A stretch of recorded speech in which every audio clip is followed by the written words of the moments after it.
प्रिय दोस्तों, आज हम माइंडफुलनेस मेडिटेशन ध्यान पर चर्चा करेंगे। जैसा कि आप जानते हैं कि ध्यान अपने देश में हजारों वर्षों से चली आ रही है। हमारे ऋषि मुनि भी तपस्या करते थे और कभी वो विष्णु भगवान से वरदान लेते थे, तो कभी ब्रह्मा जी से वरदान लेते थे, तो कभी देवों के देव महादेव से वरदान लेते थे और फिर उनके पास अपार शक्ति आ जाता था। अभी के समय में हमारी सबसे बड़ी कमजोरी है कि हम अपना फोकस, अटेंशन एक जगह नहीं रख पाते हैं। अभी सोशल मीडिया का समय है, हम बहुत ज़्यादा डिस्ट्रैक्ट होते हैं। अभी बच्चा भी अपना ध्यान एक जगह, पहले बच्चा खेल कूद करता रहता था, अभी बच्चा भी मोबाइल में गेम अपना तुरंत बदलते रहता है। एक जगह हम स्थिर नहीं रह पाते हैं। इसके लिए जब हम माइंडफुलनेस की प्रक्रिया में जाते हैं और हम अपना ध्यान एक जगह रखने की कोशिश करते हैं, और जब हम शुरुआती तौर पर माइंडफुलनेस करते हैं, शुरुआती तौर पर ध्यान करते हैं, तो हमारे मन में हजारों विचार आएगी और उसको हम एक्सेप्ट करते हैं, स्वीकार करते हैं। हम नॉन जजमेंटल होते हैं, हम कंपेशन के साथ ध्यान में बैठते हैं, अपने आप के साथ कंपेशन रखते हैं। विचार तो आएगा, लेकिन फिर भी हमको कोशिश करना है कि हम एक पार्टिकुलर बिंदु पर हम अपना ध्यान ले जाएं। योगेश्वर श्री कृष्ण ने भी गीता में ध्यान के बारे में कहा है कि आप अपने ध्यान जो है नाक के अग्रभाग पर ले जाइए और इसके बाद आप फोकस होके, आप अगर चाहिए, आप अगर किसी ईश्वर से प्रेम करते हैं तो आप उनका पिक्चर को ध्यान में रख के भी अपना ध्यान कर सकते हैं।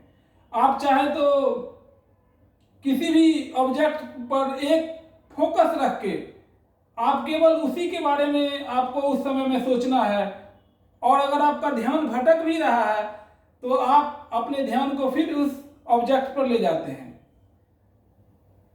तो ध्यान की प्रक्रिया में कई सारे तरीके हैं, लेकिन हम जब बिगिनर्स लेवल पर बात करेंगे, क्योंकि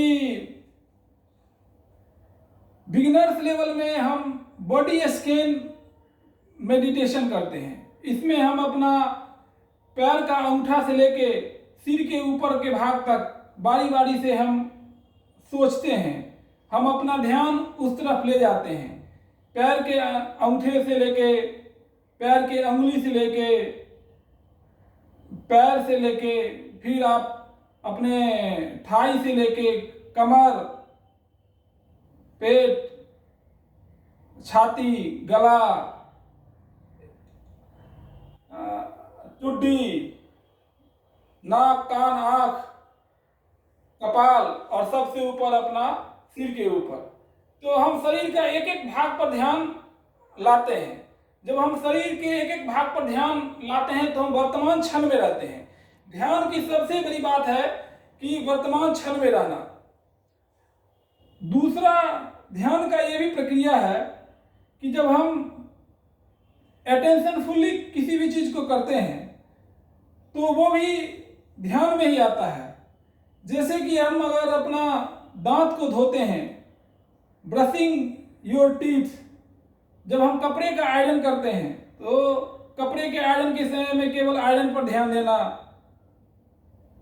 जब हम कपड़ा धोते हैं तो केवल कपड़ा धोने पर ध्यान देना।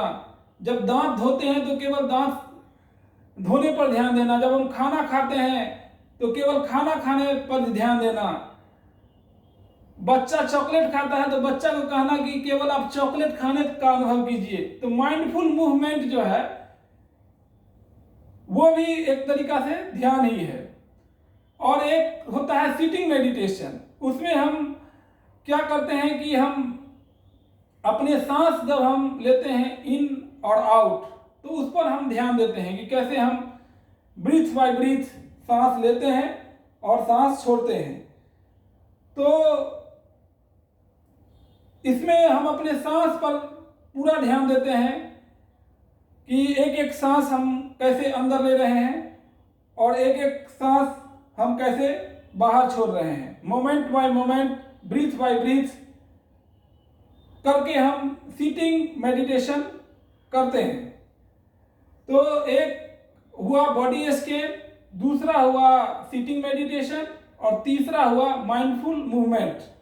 और माइंडफुल होके कोई काम करना, जब हम कोई काम माइंडफुल होके करते हैं तो उससे भी हमारा अटेंशन फोकस हमारा बढ़ता है।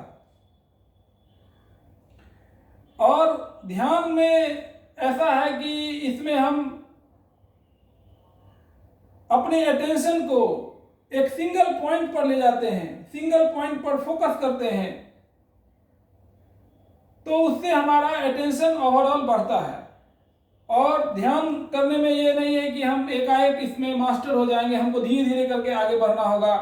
हम किसी अपने इष्ट का भी, जैसे कृष्ण भगवान का, देवों का देव महादेव का, किसी पर ध्यान करके भी ध्यान कर सकते हैं।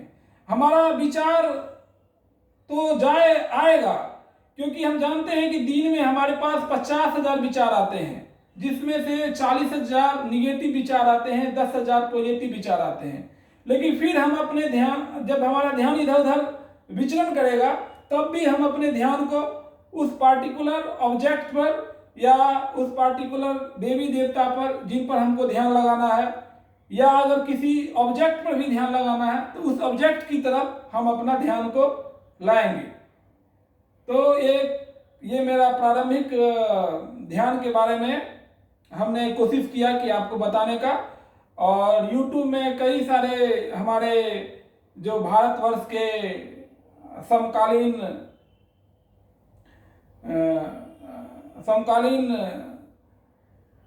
गुरु हैं, श्री श्री रविशंकर, जग्गी वासुदेव, दीपक चोपड़ा, इनका सबका भी काफ़ी ध्यान पर वीडियो बना हुआ है, आप उसको भी देख सकते हैं। और आपको ये देखने के लिए बहुत बहुत धन्यवाद।